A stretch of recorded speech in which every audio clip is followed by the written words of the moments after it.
Oi pessoal, tudo bem? Quem fala aqui é o Péricles. Esse ciclo de aulas foi baseado no livro Um Chamado à Reforma Espiritual, do D.A. Carson, um livro da editora Cultura Cristã.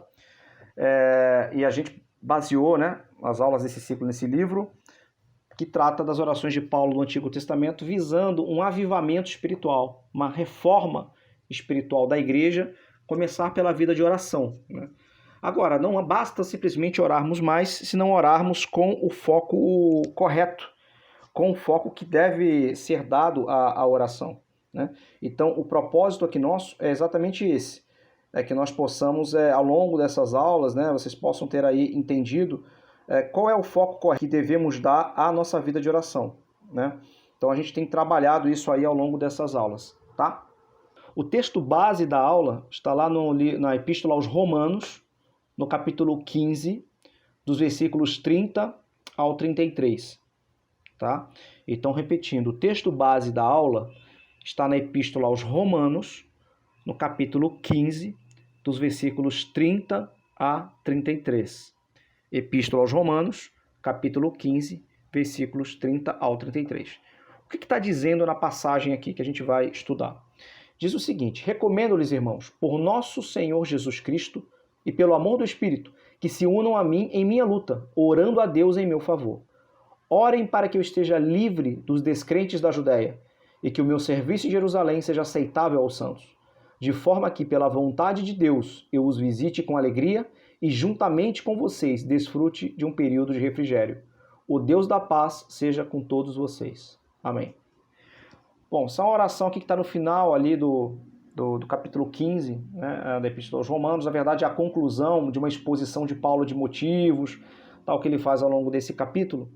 E a gente destacou aqui 4 pontos que a gente acha importante tratar sobre essa oração, né, que a gente vai destrinchar aqui.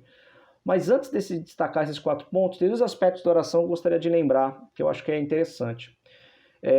O primeiro ponto aqui é o seguinte: essa oração, né, que Paulo está proferindo aqui em Romanos 15, ela foi apenas parcialmente respondida por Deus. Geralmente a gente estuda e enfatiza, né, orações que Deus atendeu plenamente, que Deus fez um grande milagre. E aqui neste caso específico, Paulo orou, né, por alguns motivos. Ele orou para que ele chegasse em Jerusalém com segurança, que o serviço dele naquele lugar fosse aceitável aos santos, que finalmente ele conseguisse chegar a Roma para estar com a comunidade lá cristã em Roma e ter lá um período de refrigério. E se a gente for lá até um pouquinho antes desse trecho do texto base que eu destaquei, lá no 28, no mesmo capítulo, Paulo até diz que planejava ir à Espanha, ou seja, provavelmente ele planejava chegar a Roma, ficar ali um tempo com a comunidade, edificá-los, ser edificado por eles também, e dali ele ia evangelizar a Espanha. E não foi bem isso, né, que aconteceu, como quem conhece a história bíblica aí sabe. Então, essa é uma oração que não respondeu, não concedeu todos os pedidos, né? Claro que isso não significa dizer que Paulo não foi abençoado por Deus, que Jesus não estava com Paulo a cada momento da sua caminhada. Porque, inclusive, Paulo teve livramento aí dos descrentes, né? Que algumas traduções traduzem como rebeldes, né? Que, na verdade, são todos aqueles que estão em rebelião contra Deus. A gente pode associar esses rebeldes aí aos rebeldes da Judéia. A Judéia já vivia nessa época uma ebulição política muito grande, com a resistência ao domínio romano, que finalmente eclodiu numa grande revolta lá no final da década de 70, da década de 60 desse primeiro século, e que acabou causando a destruição de Jerusalém pelo general Tito no ano 70 depois de Cristo. Então nós já vimos ali, os rebeldes muitas vezes assaltavam viajantes para se financiar, enfim, e Paulo orava nesse sentido também. Mas a NVI traduzir como descrentes, porque na verdade não apenas deveria ser livre dos rebeldes, mas dos descrentes da Judéia, né? Que ali habitavam, eles não criam no evangelho, eram homens que criam na força da espada. E os próprios descrentes, os fariseus, os judeus que perseguiam ali o cristianismo, estava nascendo ali. Além disso, Paulo estava levando para Jerusalém as ofertas que a igreja da Macedônia concedeu para os pobres de Jerusalém. Então, realmente ele ia com dinheiro, deve ser uma quantia vultosa para a época, e havia o medo, né, de ser assaltado, enfim, dos próprios rebeldes atacarem, enfim. E chegando em Jerusalém, na verdade Paulo até chegou em segurança, mas ele acabou sendo preso ali. E chegou a Roma, mas sob algema, que com certeza não era aquilo que ele imaginava, tá? Então, inclusive, ele chega a falar lá no versículo 32, em chegar em Roma para ter um período de refrigério. Na verdade, ele chegou em Roma preso e ficou ali em prisão domiciliar, né? Então, o que isso nos ensina, né? Poxa, mas como é que uma oração que não é respondida, o que ela pode passar para a gente? Eu acho que ela pode nos ensinar, gente, e a palavra de Deus mostra isso de forma patente, de forma até abundante, que Deus é um Deus soberano e que a vontade dele prevalece sempre e que muitas vezes a vontade dele não é igual à nossa vontade. Na nossa tendência carnal, a gente querer domesticar a Deus, entre aspas, né? Se domesticar, é como se fosse possível isso. Que Deus se tornasse como se fosse um mordomo, um poder mágico que nós acionamos em alguns momentos para que a nossa vontade se imponha. E na verdade não é assim que a nossa relação com Deus deve ser construída. Não é à toa que a palavra de Deus nos chama de servos. O servo, ele não tem vontade. A vontade do servo é a vontade do seu Senhor. A palavra grega do Novo Testamento é doulos. E doulos, ela serve tanto para o servo como para o escravo. Olha só. Então a nossa posição diante de Deus é uma posição de servos. É óbvio que nós, sendo o Senhor, o nosso Deus, um ser bondoso, misericordioso, um ser amoroso, ele irá agir conosco com misericórdia e com bondade. Porém, nós não podemos esquecer da nossa posição diante dele. Então, muitas vezes, nós receberemos um não como resposta, como foi o caso do apóstolo Paulo. Não é qualquer um não. O apóstolo Paulo recebeu alguns nãos aqui como resposta. E existe um mistério nessa soberania de Deus. Porque nós nem sempre entendemos o porquê que Deus não nos concedeu aquilo que nós queríamos. Mas Deus sabe. E como está lá em Romanos também, 8:28, tudo coopera para o bem daqueles que amam a Deus. Então, se tudo coopera para o bem daqueles que amam a Deus, nós precisamos crer nisso e sabermos que, mesmo o não que Deus nos deu para a nossa oração, ele está cooperando para o bem. Né? Então, na nossa oração intercessória, pelas nossas lideranças, a gente precisa lembrar que, às vezes, Deus tem outros planos. Né? Outro ponto interessante sobre essa oração é que é uma das poucas orações aqui que a gente vê no Novo Testamento que Paulo pede por si mesmo. Geralmente ele ora intercedendo pela igreja, pela comunidade, aqui ele está orando por ele mesmo e pelo seu ministério. Então vamos lá, vamos destacar aqui no versículo 30, né? Eu separei assim: Paulo roga por uma oração séria, persistente e urgente. Mas como assim? Né? O que eu estou querendo dizer com isso? Nesse tópico que eu separei aqui no texto da aula que vai estar lá no grupo do WhatsApp lá da EBD para quem quiser. Então, o Paulo começa o texto base assim: recomendo-lhes, irmãos, por nosso Senhor Jesus Cristo e pelo amor do Espírito. Então, olha só como Paulo enfatiza essa recomendação. E o que ele enfatiza? O que ele recomenda? Que se unam a mim em minha luta, orando a Deus em meu favor. Então, Paulo faz um chamado. E para quem tem a tradução, outras traduções aí, se não me falha a memória, as traduções Almeida, enfim, elas estão no rogo-lhes. Ele está quase que implorando ali para que a igreja se una a ele, a luta dele. Então, veja bem, ele não recomenda apenas à igreja uma mera intercessão. Olha, se reúna uma vez aí e faça uma intercessão. Não. Ele reforça, né, o pedido dele, clamando para que a igreja se una a ele na luta. O que é a luta? A luta do ministério. A luta da pregação do evangelho. E a gente vê lá no longo do livro de Atos qual o preço altíssimo que Paulo pagou pela pregação do evangelho. Então é algo que salta a mente. E nesse caso aqui, Paulo está comparando o seu ministério a uma luta, a um combate, a um esforço para vencer um adversário. Né? Então quando você está em meio, e ele sabe disso, né? Ele sabe que para vencer essa luta espiritual, sobretudo, que é uma luta espiritual, ele vai precisar de um suporte espiritual, ou utilizando um vocabulário mais atual da igreja, né? Uma cobertura de oração, para que ele possa alcançar os objetivos que ele estabeleceu ali, né? Entendendo ele se é aquela direção que o Espírito Santo estava dando para ele. Então, e aí ele faz o paralelo do ministério dele, de pregação, a uma luta, a um combate. Então, quando alguém está em meio a uma luta, está em meio a uma guerra, ou a uma disputa esportiva muito intensa, muito difícil, imagina uma final de Copa do Mundo, uma corrida de automobilismo, onde milésimos de segundo podem decidir a vitória ou a derrota, você tem que dar o seu máximo para você vencer. Porque não adianta você dar o máximo depois que o juiz apita o final da partida. Não adianta você dar o máximo depois que a bandeirada final aconteceu e já temos um vencedor. Aí acabou. Você precisa dar o máximo enquanto a disputa está em andamento para que você consiga a vitória ou consiga atingir aquele objetivo que você estabeleceu. né? Então Paulo faz uma comparação na época, né, com a luta ao ministério. Então a lida cristã, o ministério cristão, ele é uma guerra, ele é uma luta. E as lideranças, né, os pastores, os diáconos, os ministros, aqueles que têm função na igreja, professores de escolinha, quem trabalha em algum serviço do templo, quem trabalha no ministério de intercessão, todos no seu pedaço ali de atuação, todos são submetidos a uma luta, a uma provação. E sabem disso, precisa ser focado, determinado, responsável para caminhar em frente e conseguir vencer. Quanto mais o ministério da liderança, né? Então aqui, Paulo, sendo uma liderança, ele pede essa oração, essa intercessão por ele.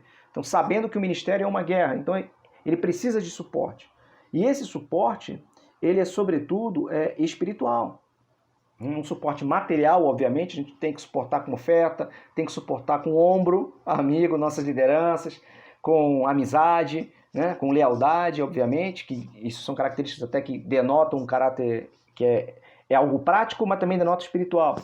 Mas, na verdade, nós precisamos suportar primordialmente em oração, espiritualmente, porque a luta lá é espiritual, né? E nesse ponto nós temos ali nos perdido, às vezes, em alguns momentos. Nós estamos vendo, inclusive, divisões, às vezes, lutas, disputas ali dentro da igreja face a questões carnais, e nós precisamos priorizar o espiritual. Então, a principal mudança que o Brasil e o mundo precisam não é a mudança política, é a esquerda ou a direita, é a política econômica A, B ou C, é a política social B ou C. Não é isso, gente. A principal mudança que o Brasil precisa é Jesus Cristo. Porque na medida em que as pessoas tiverem uma comunhão maior com Deus, com Jesus, o conhecerem verdadeiramente, conhecerem a palavra de Deus, elas vão manifestar o caráter de Deus nas suas vidas e essa nação vai ser transformada. E esse mundo vai ser transformado, né? E não adianta você colocar o melhor regime político, o melhor política econômica, a melhor solução para tal e tal problema e sem Jesus. Vai fracassar. Como nós temos visto aí ao longo da nossa história, da humanidade, né? E isso não quer dizer que nós devemos abdicar das nossas crenças e daquilo que achamos ser melhor, mas que nós devemos colocar as coisas na prateleira adequada. A prateleira mais alta, a mais importante, aquela que deve ser prioridade, é a de Deus. São as coisas espirituais. E algumas vezes nós mesmos não estamos fazendo isso, né? Se a gente olha a nossa timeline, a gente olha nosso tempo, como distribuímos nosso tempo, nossas atividades, a gente vê que Deus tem estado bem para trás das nossas prioridades. Nós estamos dando prioridades a outras coisas. Então é isso que a gente precisa revisar, tá? E a gente precisa ter em mente que nossos líderes, aqueles que estão em posição de liderança, precisam de cobertura de oração, precisam de intercessão, e nós precisamos orar por eles para que os objetivos que eles estabeleceram sejam atingidos. Eu quero reformar esse muro, que Deus oremos nesse propósito, para que apoiar os pastores possam ter sabedoria, que as ofertas possam chegar, aquele trabalho possa ser feito. Precisamos expandir a escolinha, que seja feito. Precisamos abrir um ponto de fé, uma comunidade, escapou agora a palavra, né? Você abre uma igreja, né? Uma outra igreja em outro bairro, vamos abrir ali, vamos apoiar. Então, que esse trabalho seja apoiado em oração, que nós possamos ter ali o suporte espiritual. Então, os líderes, eles precisam disso. Eles precisam ter esse suporte da igreja. E será que temos feito isso? É uma pergunta que eu faço para mim mesmo, né?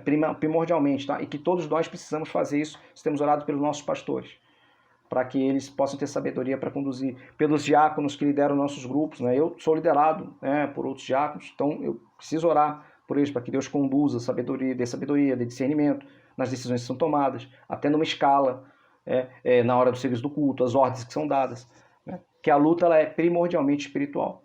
E, finalmente, até eu coloco isso no livro texto, a gente coloca aqui que orar é parte fundamental da nossa guerra espiritual diária, pelo crescimento do reino e o crescimento de santificação. Nós precisamos crescer sempre, progredindo o reino de Deus precisa progredir e a nossa santificação precisa crescer também. Então, Paulo, ele roga, né? Ele recomenda fortemente essa oração. E para quê, né? Então, ele vai pedir oração para si, para que ele tenha livramento dos descrentes na Judéia. Lá no 31, na parte A do 31, ele diz que ele quer ter o livramento lá dos descrentes, dos rebeldes da Judéia. Então, qual é a lição que a gente pode tirar dessa parte do texto? A gente tem que lembrar que para os judeus era algo extremamente ofensivo ali a pregação do cristianismo. Mas por que o cristianismo era tão ofensivo? Porque o cristianismo ele basicamente dizia que o judaísmo, a mero cumprimento ritualístico da lei, ele não conduzia a Deus. Você precisava ter o cumprimento completo da lei, o que é impossível humanamente. Isso é possível através da graça de Deus operando em Cristo Jesus, porque ele cumpriu a lei por nós. Ele morreu no nosso lugar. Então, para os judeus, isso é extremamente ofensivo, né? Isso atacava o eixo ali principal da fé judaica. E sendo a religião um fator estrutural no caráter nacional do povo judeu, então a pregação de Paulo era vista até como uma ameaça. É a questão política, né, dos judeus se verem como nação, poderem se rebelar contra Roma. Então havia uma revolta muito grande, uma resistência muito grande à pregação de Paulo. Então ele ora por segurança, porque ele sabe que enfrentar muita oposição, e ele disso estava indo, como eu já disse, com as ofertas da igreja da Macedônia lá para Jerusalém. Então qual é a lição que a gente tira disso? Que a gente deve sempre orar para que os líderes cristãos eles sejam livres da oposição de pessoas externas que tentam destruir o ministério. Essa é uma oração constante, gente. A gente acha que a gente está na nossa igreja local ali, que está tudo bem, que está tudo tranquilo, né? Que nem todo mundo feliz com a igreja ali, muitas vezes não está. Às vezes nós temos pessoas ali que estão passando assim, tipo, você pegasse esse imóvel para mim, vai fazer isso, vai fazer aquilo outro.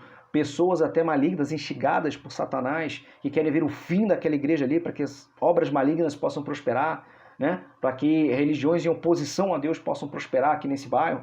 Então nós não podemos dormir, como diz tem um trecho do nosso hino nacional, né? Deitado eternamente em berço esplêndido.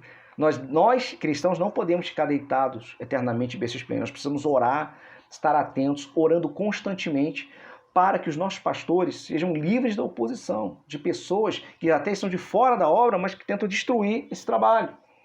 Então, às vezes até usadas pelo maligno, né? Então nós precisamos estar sempre orando a Deus nesse sentido, para que Deus possa dar o livramento, né? E tem um trecho interessante também aqui na parte B do 31, onde Paulo pede orações para que o trabalho dele em Jerusalém possa ser aceito pelos santos da cidade. Como assim ser aceito? Que ele chegasse em Jerusalém e ele tivesse ali liberdade de ação, que a igreja aceitasse aquela oferta com a atitude correta, com um coração puro, um coração limpo, né? Não se sentindo humilhada, menosprezada por precisar da ajuda da Macedônia, mas sentindo o amor dos irmãos, que pudessem em consequência orar pelos irmãos que o ajudaram, intercedendo para que eles pudessem, né, ajudar ainda mais. Enfim, que ela aceitasse com a atitude correta e que ele tivesse também ali um trabalho livre na pregação do evangelho na cidade de Jerusalém, né? Então a lição que a gente tira daqui é o quê? Que a gente deve sempre orar para que o serviço dos líderes cristãos em favor do reino, daqueles que pregam o evangelho, seja aceitável aos ministrados. Quem são os ministrados? Pode ser nós, as pessoas que estão escutando uma pregação na igreja, que participam do ministério, pessoas que estão infiéis, que passam na rua e vêm pela primeira vez na igreja, que seja aceitável, que o trabalho da igreja no seio do bairro daquela comunidade seja aceitável, que a comunidade reconheça, mesmo que às vezes não aceite a mensagem do evangelho de forma plena, né, se convertendo, se arrependendo, mas que reconheça ali a importância do trabalho social, do trabalho espiritual que é feito pela igreja ali. Então que isso seja aceito e que todos recebam esse trabalho com louvor e graça. Então, nesses tempos que a gente está vivendo, tão frio, tão egoísta, com tanto ódio às coisas de Deus, está chegando a esse ponto, né, essa é uma oração importante que a gente não pode descuidar na intercessão pelas nossas lideranças, tá? Esse é um ponto que estamos destacando aqui. Então a gente já destacou que Paulo roga por uma oração séria, persistente, urgente, né? Ele roga, ele recomenda, e também que Paulo pede oração por si, pelo seu ministério, destacando esses dois pontos, né? Que o ministério seja livre da oposição de pessoas externas e que a mensagem seja aceitável àqueles que ouvem. Finalmente, vamos para o terceiro ponto, né? Que Paulo pede orações para que seu ministério... Para que Paulo pede orações para o seu ministério? Para que ele possa ministrar a outros. Então a nossa intercessão pelas nossas lideranças não é uma intercessão para que ele venha ter um carro do ano, para que a denominação cresça e se torne a maior do Brasil, maior do bairro, que não vai ter maior, a nossa vai ser a melhor. Não é nesse sentido a intercessão, né? Então a intercessão ocorre, a oração pela liderança ocorre para que aquele ministrar, aquele que está recebendo a oração, a liderança, possa crescer ainda mais diante de Deus e ministrar a mais pessoas. No caso aqui de Paulo, olha que coisa interessante, né? Ele está pedindo intercessão para que ele possa chegar a Roma, possa chegar primeiro a Jerusalém, ali pregar, né? Depois Jerusalém vai a Roma para que ele possa ter refrigério com os irmãos, edificar aquela igreja, e depois, como está lá no versículo 28, ele possa ir à Espanha, pregar o evangelho lá. Porque se a gente analisar, naquele momento histórico que Paulo faz essa oração, o Mediterrâneo Oriental ali, né, então da Grécia, Turquia, a própria parte de Israel ali, já estava com os principais centros urbanos ali evangelizados. Evangelizados que nós dizemos já com igrejas funcionando, né? Tinham não só Paulo, mas outros ministros, outros emissários do evangelho ali pregando. Então aquele pedaço do mundo ali, já muitos deles já tinham ouvido pelo menos falar de Jesus. Mas Paulo olhava ali para os limites do Império Romano e via que tinha o Mediterrâneo Ocidental. Então tinha toda a costa que na época se chamava Gália, né, que hoje é a França, né, que não teria ouvido falar do Evangelho. Então tem as costas da Espanha, né, que eu não me lembro agora o nome, tinha um nome na época, eu não lembro se era Espanha, enfim, eu não lembro, que também não tinham ouvido falar do Evangelho, e ele planeja ir à Espanha. Ele tinha esse foco, né, no coração dele. Então, ele pede oração, veja bem, por aspectos cotidianos da vida dele. Eu quero segurança para a viagem, eu quero aceitação em Jerusalém, ter refrigério em Roma, para que ele possa se preparar para ir evangelizar a Espanha. Ou seja, ele faz uma oração por aspectos, por necessidades imediatas, para que ele possa alcançar objetivos mais estratégicos. Paulo era tão entregue, tão consagrado às coisas de Deus, que até mesmo as coisas cotidianas da vida dele serviu para contribuir para a pregação do Evangelho. Então, que nós possamos atingir esse ponto, né, nas nossas vidas, e que nossas lideranças também possam atuar dessa forma. E essa tem que ser a nossa intercessão, para que haja essa comunhão cada vez maior, tanto nossa com Deus, como principalmente nossas lideranças, para que nós possamos ter aí um trabalho bem direcionado, né? Então, eu até coloquei o subtítulo aqui desse trecho no texto da aula, né? Paulo pede orações pelo seu ministério para que ele possa ministrar a outros. Então, a intercessão é para que o reino de Deus cresça ainda mais. Tá? E não para um crescimento material, meramente. Vamos abrir tantas igrejas. Não, precisa abrir igrejas, isso é bom. Mas abrir com foco correto. Né? Não ter oferta só, ter ali, tem milhares de membros. Não, é ter ali lugares onde a palavra de Deus é pregada e o evangelho possa crescer cada vez mais. Tá? Então, esse é o ponto. E Paulo pede orações à igreja de Roma nesse sentido. O quarto ponto que a gente destacou aqui é que nem todos os pedidos que Paulo, né, fez foram respondidos da forma que ele gostaria, que nós até já falamos no início dessa aula, né? Então, na verdade, como a gente acompanha lá no livro de Atos, a partir do capítulo 21, do versículo 17, Paulo chegou em segurança a Jerusalém, ele acabou sendo preso.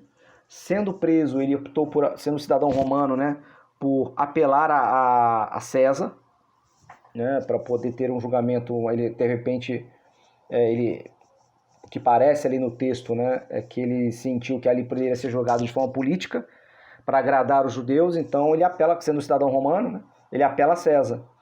E aí ele chega a Roma não para ter o tempo de refrigério que ele imaginava, mas sob algemas, sob custódia, né? E ali parece que tudo foi por água abaixo, né? Imagina só, puxa, que vergonha, né? Como é que eu vou falar de Jesus estando sob algema? O que as pessoas vão pensar? Mas isso não o abalou, né? Isso não o abalou. Ele não ficou se lamentando, poxa Deus, eu queria ir para a Espanha, eu queria pregar Senhor, da tua palavra lá.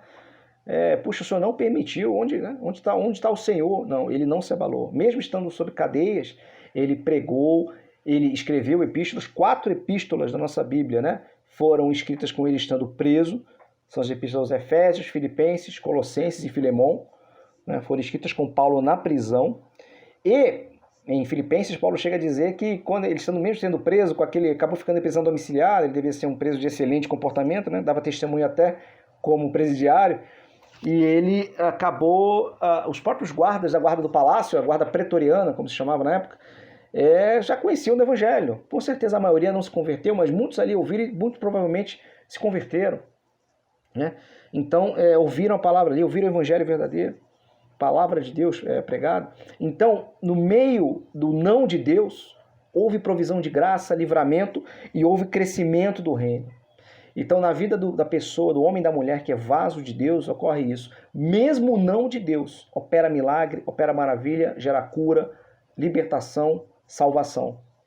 Então, é isso que a gente não pode esquecer quando recebemos o não de Deus. A gente não pode esquecer do seguinte: Paulo ficou ali, preso, e acredita-se que em torno de 62, na década de 60 ali, depois de Cristo, ele foi martirizado ali, provavelmente pelo imperador Nero, né? Teria sido degolado.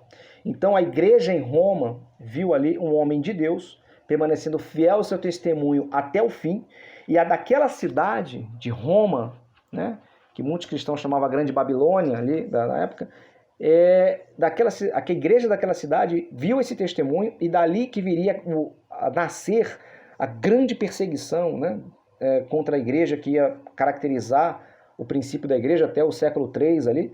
Então, grandes perseguições. A perseguição sempre houve má vontade, mas foram 10 grandes ondas, né? 10 grandes perseguições, quando milhares de cristãos perderam a vida, mas o testemunho de Paulo e de outros irmãos anônimos, né, que nós não conhecemos o nome, mas Deus sabe quem é um a um, permaneceram fiéis ali. Então serviu para inspirar aquela igreja a permanecer firme, mesmo estando no epicentro do furacão, né, da perseguição, do ódio, da negação das coisas de Deus. Então eles puderam, sempre os irmãos que viram a vida de Paulo, puderam dizer que testemunharam da vida, da fidelidade desse irmão até o fim. E Paulo em nenhum momento questionou a soberania, a bondade de Deus, né? Então ele lutou pelo evangelho até o final. Isso eu lembro até daquela passagem do espinho na carne, que está lá em 2 Coríntios, capítulo 12, dos versículos 1 a 10, onde Paulo orou para que o espinho fosse afastado, mas na verdade Deus não afastou o espinho, mas ele concedeu graça para que aquela dor fosse suportada. Então muitas vezes isso vai acontecer conosco também. Nós vamos passar por provações, suportados pela graça soberana do Senhor Deus. E nós vamos crescer e amadurecer espiritualmente. E conforme crescemos e amadurecemos, nós nos tornamos colunas do trabalho na nossa igreja. Então é isso que nós precisamos ter em mente. Que através do nosso crescimento espiritual, ele ocorre por meio de provações e lutas. São uma forma que Deus encontra de nos fazer crescer e aumentar nossa comunhão com Ele, né?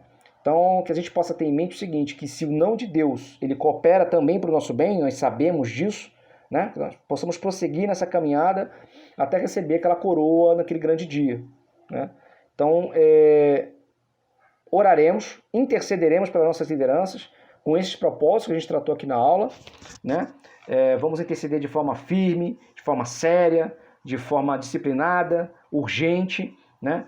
Vamos pedir oração pelo ministério, pedindo para que nossos líderes sejam livres da oposição externa, para que a mensagem seja aceitável àqueles que ouvem, né? Vamos orar também para que através que o ministério possa ser abençoado, para que ele possa abençoar mais ainda outras pessoas possam ser alcançadas, mas talvez nem sempre nossos pedidos sejam atendidos.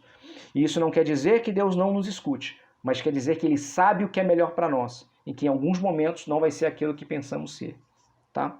Então gostaria de agradecer a você que ficou até o final da aula, que Deus te abençoe, te guarde, te abençoe, que você possa ser fortemente, grandemente abençoado, e que Deus possa estar com todos nós, tá bom? Eu não orei no início da aula, né? Foi até um ato falho, geralmente abro o coração. Eu vou terminar essa aula então aqui com uma oração para que a gente possa encerrar esse ciclo, tá bom?